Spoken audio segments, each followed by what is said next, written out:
Buonasera e benvenuti al TG Sicilia, le principali notizie di questa edizione. Caldo e traffico intenso accendono l'ultimo weekend di luglio. Allerta a Palermo che domani sarà tra le 6 città italiane da bollino rosso. Sicilia a secco, una mappa desolante che traccia l'emergenza. 53 interventi in atto, stanno peggio le zone centrali dell'isola e c'è una sola provincia dove si intravede qualche risultato, quella di Trapani. Il comparto agricolo è sempre il più colpito, gli operatori continuano a manifestare contro la crisi. Abbiamo ascoltato la loro voce. A Messina intanto il centro operativo comunale raccoglie le segnalazioni per fronteggiare l'emergenza. Picchia la moglie anche in presenza della figlia. Ad Augusta arrestato un uomo di 61 anni per i continui maltrattamenti nei confronti della compagna tunisina di 39 anni. La Sicilia di Raul, bova sull'isola, ospite del Cinenostrum di Acicatena, a lui dedicato. Una terra che ho sempre amato, ha detto l'attore, e dove ho lavorato per cinema e TV. Tutti nel vortice di Annalisa, look spaziale, coda alta e una grinta da palco internazionale. La regina dei tormentoni estivi si è esibita a Catania per poi approdare a Palermo. Calciomercato, il Catania ha ceduto in prestito Cicerelli alla Ternana, Trapani pronto ad altri colpi. Per il Messina c'è il giovane Morleo. Il calcio estivo regala altre soddisfazioni al Palermo. I rosanero dopo il Monza battono in amichevole anche il Leicester.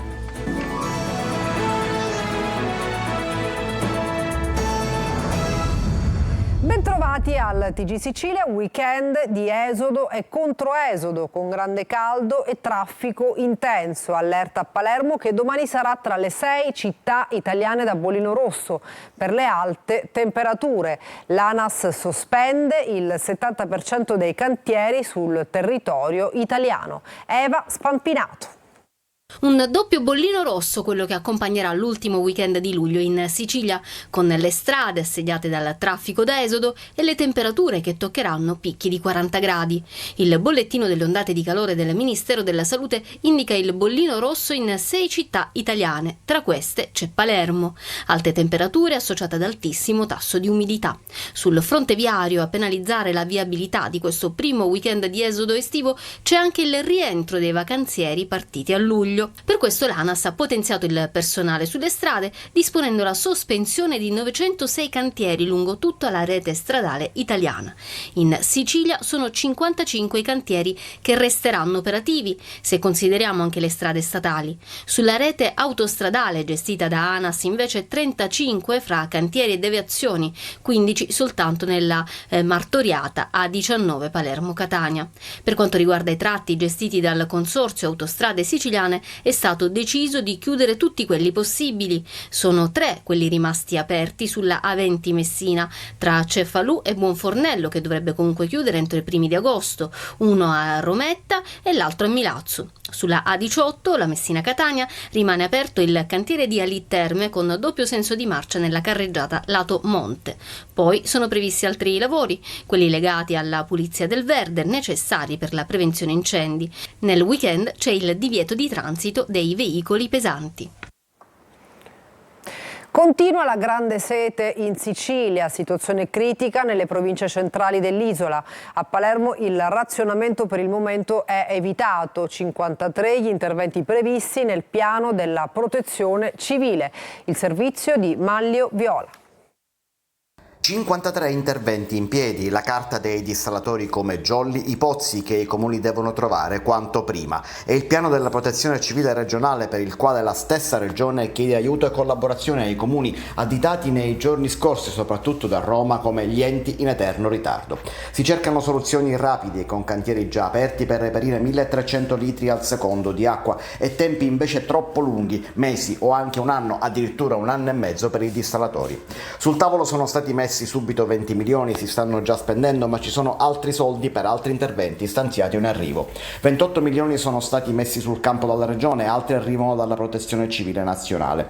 Ci sono aree dove la crisi si sta facendo sentire di più, l'Agrigentino, il Nisseno, l'Ennese, mentre nel Trapanese si vedono i primi effetti degli interventi e i disagi cominciano a diminuire. A Palermo per il momento diminuirà la pressione dell'acqua, ma non ci sarà il razionamento. C'è acqua fino a fine settembre, se si risparmia anche fino alla fine dell'anno. Le misure del piano sono a scopo soprattutto precauzionale, dice il capo della Protezione Civile siciliana Salvo Cocina.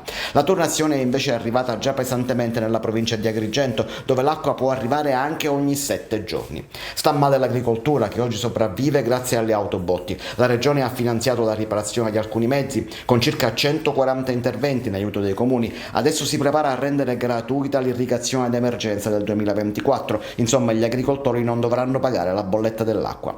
Infine, i dissalatori. Ci sono in campo 90 milioni per nuovi impianti per la riattivazione e riparazione di quelli esistenti, come ad esempio a Porto Empedocle, ma ci vorrà tempo, abbastanza tempo. La crisi idrica esaspera gli agricoltori, protesta anche a Fiumefreddo, dove l'acqua che spetterebbe al territorio viene trattenuta dall'AMAM per essere distribuita a Messina. Adelaide Barbagallo.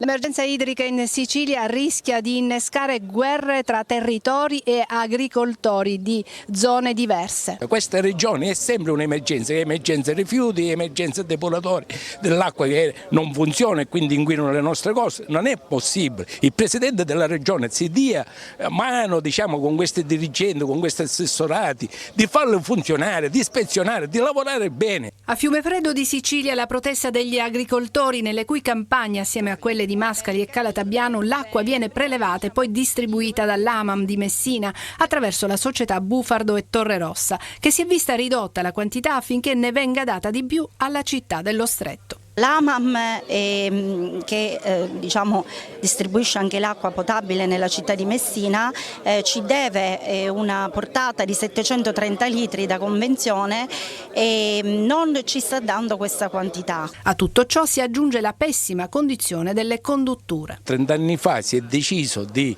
trasferire un grosso contenitore di acqua per uso potabile alla città di Messina, realizzando una tubazione un'opera faraonica di 60 km che però non viene manutenzionata, non viene controllata e quindi ci sono perdite enormi e ora cercano l'acqua gli agricoltori. Questo è un fatto gravissimo che noi denunciamo e che vogliamo l'acqua che già ci hanno tolto. Tutta quest'acqua che hanno in questo territorio, con sorgenti molto importanti, il comune di Messina vuole prelevarne ancora di più per uso civile. È giusto, legittimo, però non puoi togliere l'acqua all'improvviso con quantità magari più enormi e togliendola giustamente all'agricoltura, mettendo in ginocchio centinaia di agricoltori. Perché nel mese di giugno già l'amministrazione hanno tolto più di 200 litri di acqua, però proprio per queste cause delle perdite che c'è lungo questi 60 km di conduttura, l'acqua arriva a Messina sempre i 300-400 litri, perché se ne perdono più di 400 litri lungo la condotta, quindi stiano attenti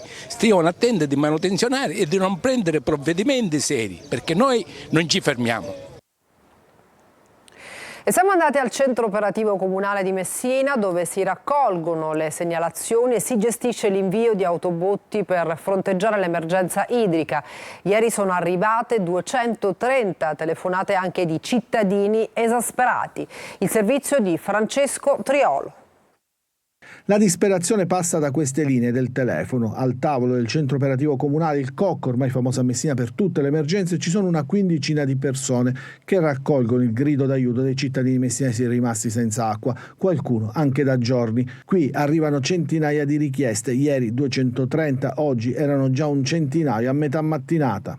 Sì, i telefoni squillano, noi rispondiamo con gli operatori per dare l'assistenza, stiamo ricevendo le chiamate da quelle zone dove hanno avuto problemi di pressione, soprattutto nei piani alti, con i serbatoi al quinto, sesto piano e anche oltre, e stiamo provvedendo con i mezzi che abbiamo a disposizione. Abbiamo circa 10 mezzi che stanno girando da stamattina e stiamo cercando di fornire l'acqua a tutte quelle criticità, dando priorità soprattutto ai disabili e alle strutture che ospitano anziani. A chiedere interventi soprattutto persone anziane, nuclei con disabili, ai quali l'assenza di acqua per più giorni pesa. Tanti sono costretti a rivolgersi ad autobotti private, un fenomeno sul quale sono stati accesi i riflettori ed i controlli della Polizia Municipale. Prosegue il piano straordinario di pulizia della cenere vulcanica dei 3 lotti cittadini a Catania. Nelle ore notturne interventi nella terza municipalità, nei pressi di Piazza Michelangelo, ma i risultati non soddisfano. Il servizio di Emanuela Corsi. Catanesi neri come la cenere. Nonostante il piano di pulizia straordinaria sia stato attivato per tutelare la salute dei cittadini, i risultati sono poco visibili e non soddisfano nessuno. Ci troviamo oggi in via Vagliasindi. Ieri sera era stata programmata la pulizia di questa strada, ma un po' di tutta la zona. Ecco qui i cartelli con il divieto di fermata con rimozione per i mezzi per la pulizia della sabbia vulcanica dalle 20 alle 4. Questa è la situazione che troviamo questa mattina. Sembrerebbe proprio che non sia avvenuta, non solo, tutta la cenere raccolta la vedo in giro nelle buste nei distretti non raccolta. Comunque ancora si rischia che qualche motorino possa anche cadere e farsi male. E stanotte si sentivano che facevano i lavori con i soffiatori, con le cose, hanno pulito il marciapiede, l'unica cosa buona è il marciapiede, hanno pulito che... Almeno quello là. Lamentele anche da parte dei commercianti della zona che preferiscono i vecchi metodi, scopa e paletta. Vicino al marciapiede è pulito, più in là c'è ancora questa sabbia che praticamente le persone come entrano succede un macello. Perciò è tutto qua insomma. Quindi ha provveduto lei a pulire? Di mattina sì, per un po' di mattini davanti alla mia porta sì. Se da un lato l'amministrazione e le ditte incaricate per la pulizia chiedono collaborazione, dal canto loro i cittadini si lamentano perché le aree interessate dalla rimozione della sabbia vulcanica sono vaste e non si sa dove parcheggiare. La comunicazione tra l'altro è affidata a questi manifesti affissi poche ore prima e spesso le zone non corrispondono a quelle indicate sul sito del comune. Il Tribunale del Riesame di Palermo ha annullato la misura cautelare messa nei confronti del presunto boss Massimo Mulè nell'ambito dell'operazione antimafia denominata Cupola 2.0, dopo la sentenza della Corte di Cassazione che ha annullato con rinvio ad altra sezione della Corte d'Appello di Palermo la sua condanna. La questura di Catania ricorda Giovanni Lizio, ispettore capo della squadra mobile al vertice della sezione anti-racket, ucciso il 27 luglio del 1992, simbolo dell'impegno della Polizia di Stato nella lotta contro la criminalità organizzata. Le sue indagini, ricordano oggi, furono incisive e portarono all'arresto di molti estorsori legati al clan mafiosi. Il procuratore aggiunto Sebastiano Ardita sul suo profilo social ricorda Lizio come leader carismatico, uomo capace di convincere le vittime a collaborare, spina nel fianco di Cosa Nostra. Ancora una storia di violenza, una donna di 39 anni picchiata dal marito ad Augusta, le continue aggressioni scoperte dai poliziotti mentre i due erano in commissariato. Francesco Aloi. Nemmeno il trucco era riuscito a coprire i tanti segni di violenza sul corpo, ferite che hanno liberato una donna dalle continue aggressioni in casa. Sono stati i poliziotti dell'ufficio immigrazione di Augusta ad accorgersi di tutto. Un mese fa, marito e moglie, lui del luogo, lei di origini tunisine, si recano in commissariato per rinnovare il permesso di soggiorno di lei. Inizialmente la donna si chiude nel silenzio, ma poi, il giorno dopo, decide di chiamare la mediatrice culturale, contatto che le avevano dato gli agenti, e racconta tutto: i maltrattamenti, le offese, le umiliazioni, le privazioni economiche e le continue botte subite, anche in presenza della figlia minorenne. Il marito violento viene ammonito dal questore, ma nonostante ciò continua con il suo atteggiamento aggressivo. Dopo qualche settimana la donna, dopo l'ennesima violenza, è costretta a presentarsi al pronto soccorso, per poi recarsi anche in caserma, dove stavolta sporge formale denuncia contro il marito, che è stato messo agli arresti domiciliari con l'applicazione del braccialetto elettronico. L'autonomia differenziata, in molti si chiedono se non penalizzi la Sicilia aumentando il gap con le altre regioni.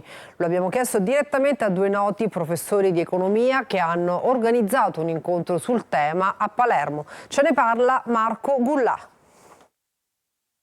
A cosa è servita l'autonomia differenziata che in Sicilia fondamentalmente esiste da oltre 75 anni senza che abbia portato alcun vantaggio alla nostra terra? Una domanda che molti si pongono e che ovviamente è legata alla stretta attualità. Domanda a cui hanno dato una risposta nel corso di un incontro a Palermo Michele Boldrin, professore di economia alla Washington University, e Carlo Amenta, professore di economia all'Università degli Studi di Palermo. La Sicilia rischia poco e non è un caso che il Presidente della Regione, nonostante alcuni compagni del suo partito pensino che sia una grande disgrazia per l'Italia, abbia detto che è una cosa positiva. In fondo la Sicilia ha già la sua autonomia differenziata, seppure le regioni speciali abbiano una struttura un po' diversa, però la logica in fondo è quella e quindi la Sicilia dovrebbe guardare agli altri cercando di guidare questo processo. Purtroppo sappiamo che dopo tanti anni l'autonomia non è stata certamente un grande successo, ma forse può essere un'occasione per ripensarla e capire come migliorare quello che abbiamo. Ma questa legge può alimentare il gap con le altre regioni, soprattutto quelle del nord Italia? L'autonomia è solo un'autonomia di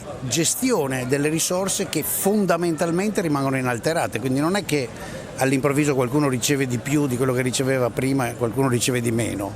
Qualcuno semplicemente si gestisce in proprio le risorse. Ora, questa è un'altra questione, adesso ne discuteremo. Io sono anche dell'opinione che alcune risorse non andrebbero gestite in proprio, non è efficiente che lo facciano. Però questo vale per la Sicilia come per il Veneto, come per il Lazio. Raoul Bova è in Sicilia da stasera fino a mercoledì prossimo. Per 5 giorni sarà ospite del Cine Nostrum ad Aci Catena, a lui dedicato. Simona Mazzone. Sono contento di essere qui. La Sicilia per me ha rappresentato i miei inizi.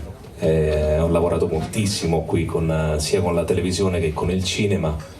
Adesso un po' meno, ultimamente un po' meno, quindi devo dire che mi manca molto. Lunga tappa siciliana per Raoul Bova, che fino a mercoledì 31 luglio per 5 giorni sarà ospite del Cine Nostrum ad Aci Catena, rassegna cinematografica patrocinata dal Comune con la sindaca Margherita Ferro, con la direzione artistica di Francesco Grasso. Quest'anno dedicata all'attore romano e al suo sguardo del mare, quel mare che Bova, campione di nuoto, da sempre ama. Ho iniziato con il mio primo film in acqua con la storia dei fratelli a Bagnale, che era appunto una storia di canottaggio che si svolgeva a Castellammare con il mare, e poi ho iniziato con un altro mare, con Piccolo Grande Amore, e poi vabbè, il mare porta bene, porta consiglio, porta grande romanticismo, porta tutto, anche fortuna. A ottobre il ritorno sul piccolo schermo con la fortunata serie Don Matteo. Uscirà Don Matteo ad ottobre e poi ci sarà al cinema un film, una commedia molto divertente. E durante il viaggio in Sicilia perché non soffermarsi a gustare qualche specialità? Parmigiana, cannolo, caponata, ce ne sono tanti, ma più che altro sono i sapori sono quelli che contano. Dibattiti e proiezioni con l'attore presente per tutte e 5 le serate si terranno in Piano Umberto ad Aci Catena con ingresso gratuito. La regina dei tormentoni estivi, Annalisa, arriva a Catania con il suo vortice di successi e coreografie. Ieri tutto esaurito alla Villa Bellini di Catania per la prima tappa siciliana. Eva Spampinato.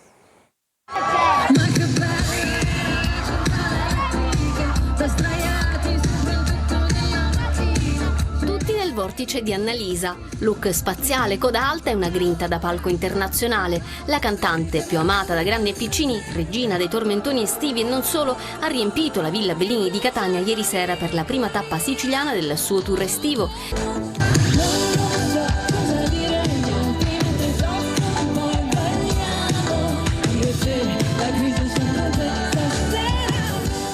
Filate di successi, uno spettacolo di luci, colori e coreografie che ha richiamato tantissime famiglie con bambini e una marea di giovani. Ad un certo punto la diva della musica si ferma per far soccorrere una persona in difficoltà. Tutto a posto? Ditemi per favore, l'importante è che stia bene. E poi si riprende con le sue hit. Dopo un 2023 straordinario che l'ha vista dominare le classifiche musicali, confermandosi la regina del pop, il 2024 è stato un anno stellare per Annalisa, premiata persino dalla NASA che le ha dedicato il nome di un asteroide. E poi di tormentone in tormentone, da Sinceramente a Storie brevi con Tananai.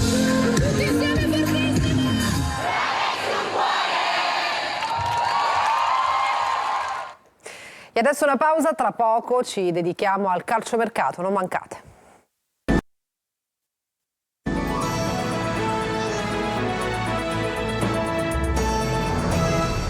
Bentornati al TG Sicilia, adesso il calciomercato. Il Catania ha ceduto l'esterno offensivo Cicerelli alla Ternana e segue il mercato degli attaccanti.